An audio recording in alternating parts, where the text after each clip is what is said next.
Hi guys, good afternoon and welcome back once again to the EdWord. I'm your host Eddie, and in today's video I'll be discussing what I thought of the latest and greatest episode of AMC's Fear the Walking Dead. Now, unlike my previous video where I did use the word latest, I was referring to the one that is technically dropping today or tonight on AMC, but right now in this video I will be discussing the actual latest episode, which dropped today on AMC Plus, but will not be dropping until next week. I know it's confusing, and I'm sorry if I'm confusing anybody, but I'm not the one who makes the rules about when these shows or episodes drop. I just follow along as best I can. Okay, anyway, the point is that this review will contain spoilers, and I mean spoilers, for the latest episode of Fear the Walking Dead, which is called Divine Providence. So if you are not caught up on Fear the Walking Dead by this episode or the previous one, you do not want to keep watching or listening, as I am going to be discussing big spoilers. So that being said, you have been warned. Let's dive right back into it.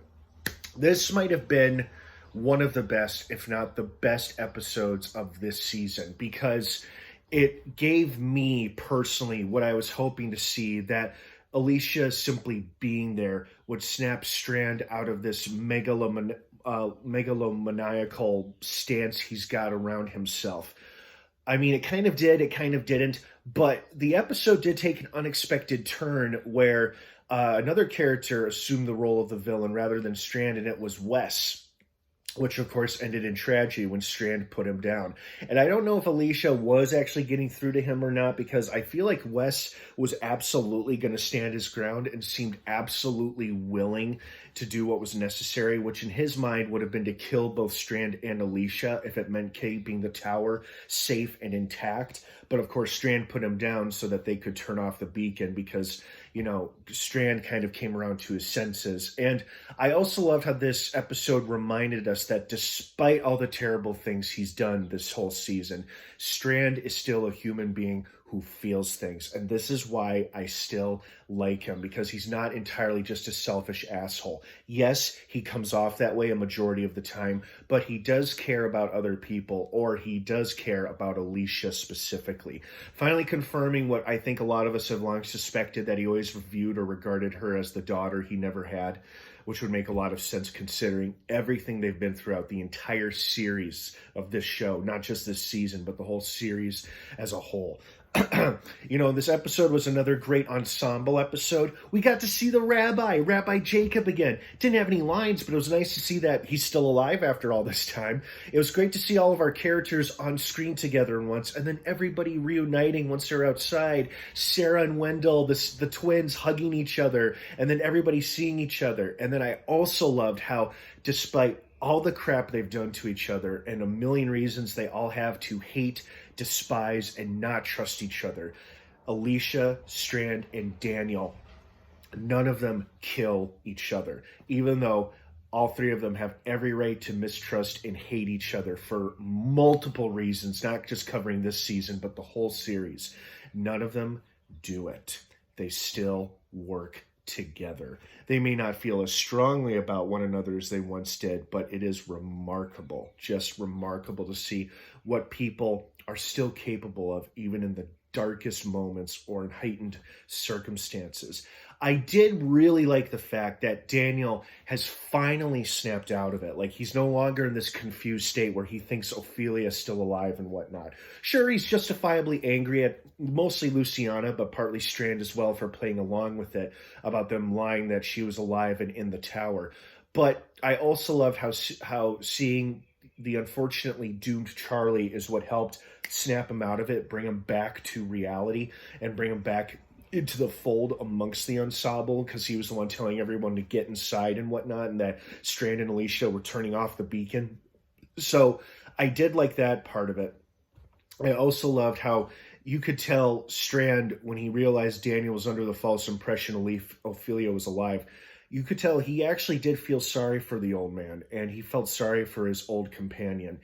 And, you know, even though he knew he could have died, you could see the regret and the look of shame in his eyes. And you could also see that look of guilt and regret, mostly regret. I think it was more regret than guilt, of when he was about to turn off the power, turn off the beacon, but then he's like, "You're never going to forgive me or accept me again after all the things I've done and said. You'll never truly be able to forgive me, and you'll never be able to truly love me," which is something I think that's been driving Victor this whole season, if not the whole series, is just to be loved and accepted for the way and who he is. And I think once he realized Alicia was never going to do that, or at least he thought she was never going to do that, because I think they were getting through to one another right before their little scuffle there. I'm glad neither one of them killed the other, although I am concerned about Alicia. I feel like she might be our final big character death before this season is out, along with Charlie. But then again, things could change. They could have stumbled upon a new community or medicine that they haven't tried yet that might help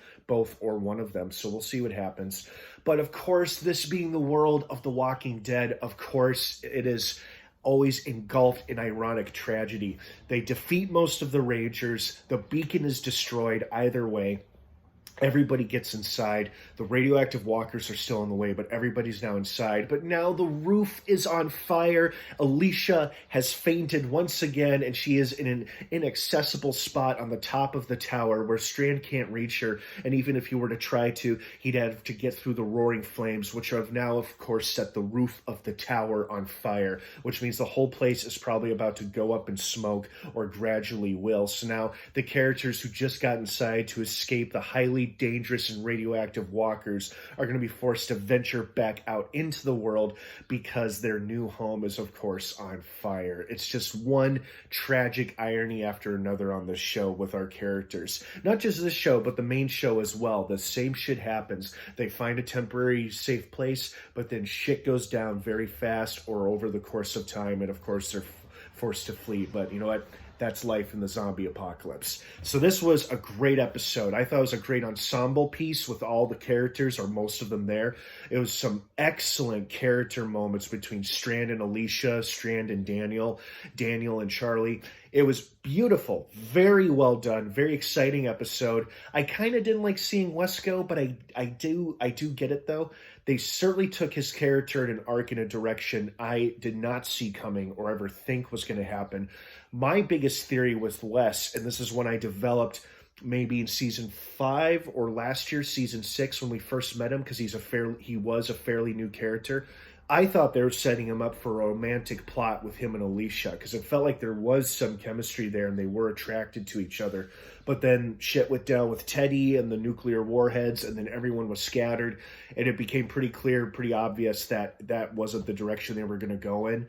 I didn't see Wes becoming the villain anytime soon, but it was kind of a fun twist, and it was kind of a relief too, because I'm like, oh good, Victor truly isn't evil. He's just done a lot of what he would call necessary evil, even though Alicia would argue is all unnecessary. But that's another argument for another time. But I really enjoyed this episode, and I think we're in for a real treat with the remaining final 2 episodes this season, because we've got only 2 more episodes to go. So 1 more episode, and then the season 7 finale in the next 2 weeks. So I think we're in for a real treat with the final 2 after such a great episode like this one. What did you guys think of it? I'd love to hear your thoughts and feelings on it. Thank you so much for watching. Have an awesome rest of your weekend. And don't forget to subscribe to this channel for more Walking Dead content and for my remaining 2 eventual episode reviews for this season. Have a good one, everyone. Thanks for watching. And of course, until next time, may the Force be with you.